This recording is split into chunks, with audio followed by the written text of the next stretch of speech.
What's going on, guys? Teddy Baldassarre here. Now, when you look at the world of watches, it's pretty vast. What you have at your disposal as a consumer, pretty overwhelming. But there's no question there's a lot of copying and pasting when it comes to the world of watches. Figure out something that works, all the other brands follow and try to do the same thing. But in this video, we're gonna be doing something different, looking at some of the most unique watches on the market.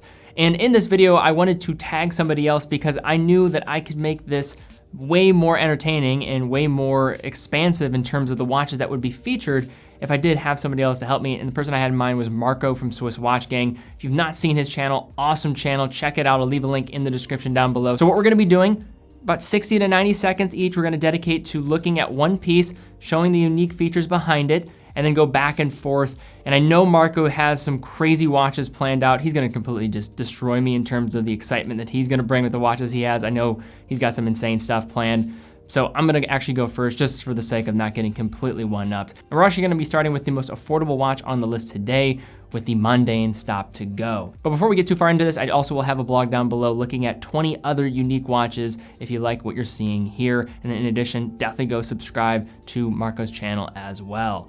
So starting with the Mundane Stop to Go, looking at its design on the surface, looks like a pretty straightforward minimalist style. You have that very contrasted dial format with stark markers and a huge red second hand that actually sweeps. It makes it seem like it's an automatic watch. But this is a quartz watch, and typically quartz watches aren't necessarily my thing. Usually I cover mostly mechanical watches, the romantic idea around them, typically my thing. But this is one killer quartz watch, and I think Marko actually owns this piece as well, so he'll probably agree with me on this. So really when you look at this piece, the magic starts happening when you get the second hand to the 12 o'clock. When that red second hand arrives at the 12 o'clock, it is going to stop. So it's going to take 58 seconds to rotate around, and then we'll pause. And what will happen is that minute hand will then project forward 1 minute, and then the second hand will continue. So this was done with intentions, and this is playing off the Swiss railway clock design, and all done for a reason. As if you're in Switzerland, you go around a railway station, you'll find these different clocks, and you'll see this taking place. Why this is happening is because at every 58 seconds, there's going to be an electrical impulse provided by a master clock to these clocks to ensure precise time amongst railway personnel and passerbys. And then Mundane actually licensed this design and helped bring this unique motion to the world of wristwatches. In addition to that movement of that second hand, a couple other features here. One is with the actual setting of this piece. Usually you know how it goes. You pull out the crown, you can set the time in typical fashion, but this one is a bit different. It actually has a crown. When you pull it out, the second hand will then pop back and start rotating around to a set position. And once that is then reset, you can then adjust the hands in either direction very slightly or push down in one direction and hold, and will allow this to then sweep that hand around as quickly as possible to speed up that setting of the time. And then finally, this one also has superluminova. And you might be asking, where is it? Well, let's turn off the lights.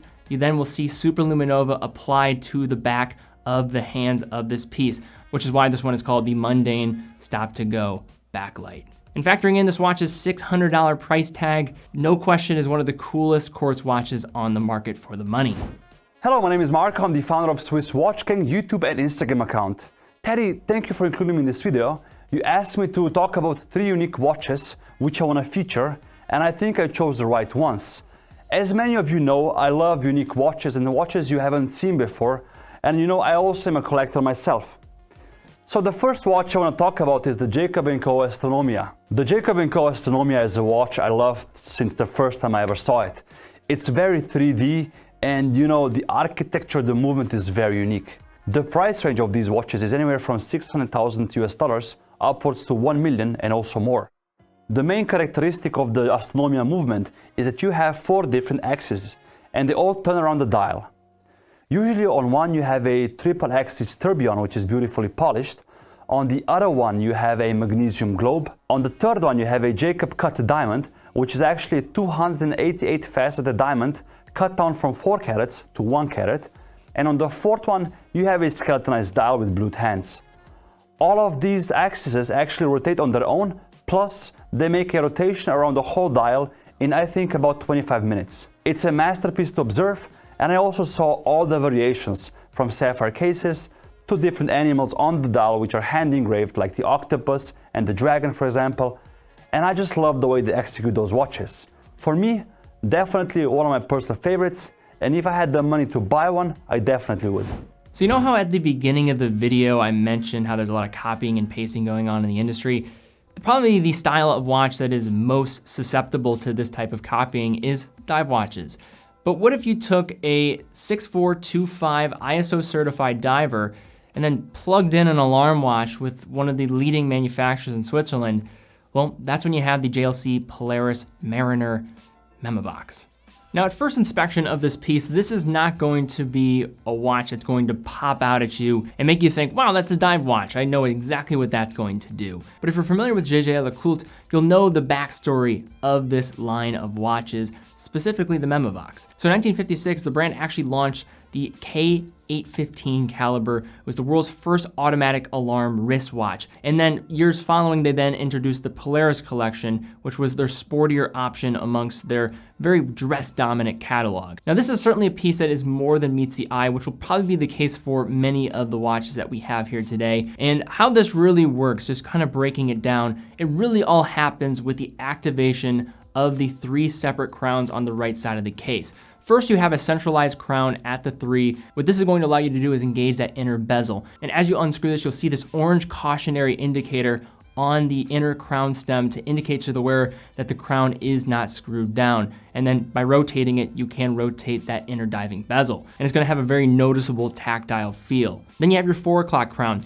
This one, you can actually wind the watch, and then when pulling it out, you can actually set the time with the hands. Pretty conventional. But the 2 o'clock is where things start to get a little crazy. So at the first position, you can actually wind the alarm. We'll get to that in a moment. And then you can also adjust the inner alarm indicator on the inner part of the dial. Now, when those hands reach the point in which the alarm goes off, that is when the fun starts happening. On the flip side of this watch, you'll see the JLC caliber, the 956, which is gonna be on full display with this exhibition case back, and utilizes a hammer that strikes the side of the case to create an alarm sound, as opposed to a striking 3-layer case back as the historic Polaris Memobox. And yes, with that inner diving bezel, you do have some indication of the actual time elapsed underwater. However, with an additional alarm on top of it to time dives or other specific events, it's pretty fun. And I'll just let it do the talking for a moment.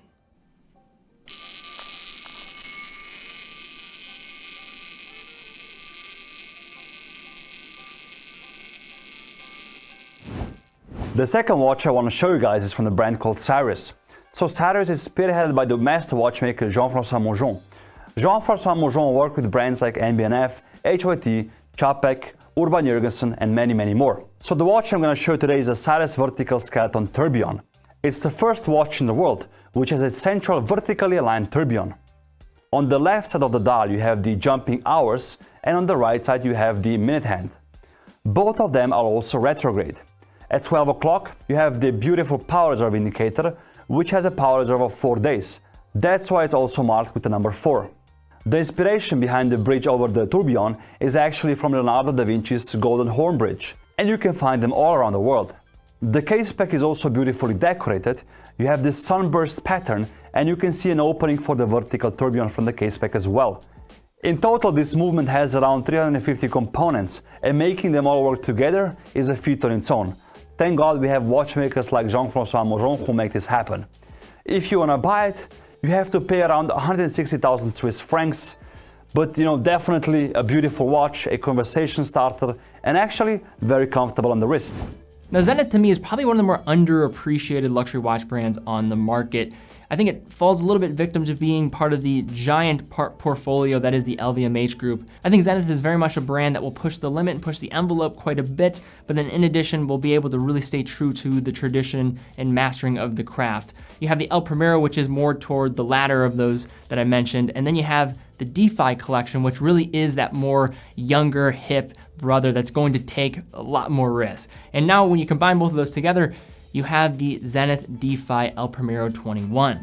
Now this piece was first announced in 2017, and it really hit the market by storm in terms of really fostering up quite a bit of discussion. Looking at it on the surface, it just seems like a skeletonized chronograph design, which on its own is quite impressive and looks great. You have the logo set on the crystal rather than on the dial surface. But with this piece, there's certainly more than meets the eye, and that's all made possible by by the caliber 9004. So this movement is built with two separate escapements, one for traditional timekeeping purposes, running at 36,000 vibrations per hour, the typical El Primero beat rate, or 5 hertz, and the other for the actual running chronograph, which is gonna run at an astounding 360,000 vibrations per hour, or 50 hertz, 100 vibrations per second. So this is an automatic movement, so that's going to wind the traditional 36,000 vibration per hour movement, but also will have a manual wound component to that 360,000 vibration per hour escapement that is also on this watch. Both of those can be activated by rotating the crown in either direction. But how this all really comes to play is when activating the chronograph. So in typical fashion, engaging the pusher at the 2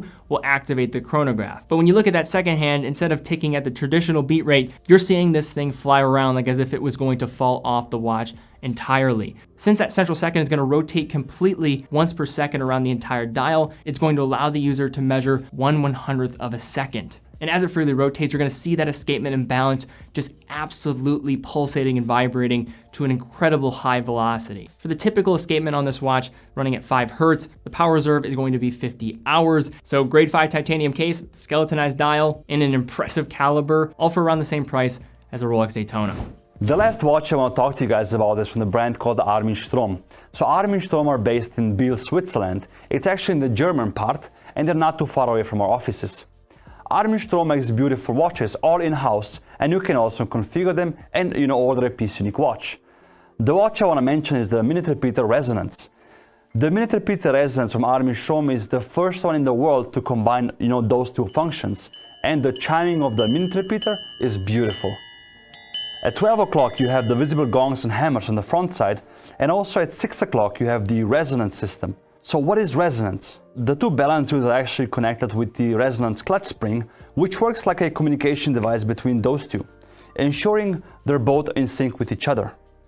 Resonance is actually much harder to create than a tourbillon, and there's not many brands who do this on the market. So the advantages of a resonance in a wristwatch is better accuracy, conservation of energy, and also the reduction of negative outside effects on the precision. The minute repeater resonance from Armin Strom is a watch I don't know, is the front nicer or the case back? They're both beautifully executed, and they both have something special to look at.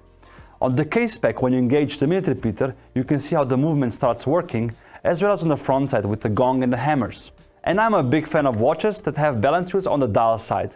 It's a limited edition of 10 pieces and would cost you around $420,000 US. Again, not a small amount of money, but never made before in watchmaking, and a really special watch. I'm really curious to see what you, Ted, in your audience think about the watch I showed you guys today, and also which one would you pick? Leave a comment down below. Thank you for having me on for this video. You know I love to talk about unique watches. Keep up the great work on your channel, and I'm looking forward to more collaboration in the future. So guys, thank you guys so much for watching. If you did enjoy it, thumbs up, subscribe, and hit the bell icon. Definitely check out Marko's channel, Swiss Watch Gang. I'll leave a link in the description. Definitely go support him. He's got some of the best watch content out there. And as you can see from the watches featured here, some pretty insane stuff being featured on his channel. In addition, if you like what you saw here, check out the blog down below, looking at some more unique watches if you are into this type of thing and seeing more eclectic styles. Also, be sure to follow us on Instagram as well, stay up to date with the content, see some cool photos of watches. And of course, TeddyBaldassarre.com, full authorized dealer of over 25 brands, full factory warranty, one of the best places to buy a watch online. So guys, thank you again so much for watching. Be well, and I'll see you all very soon.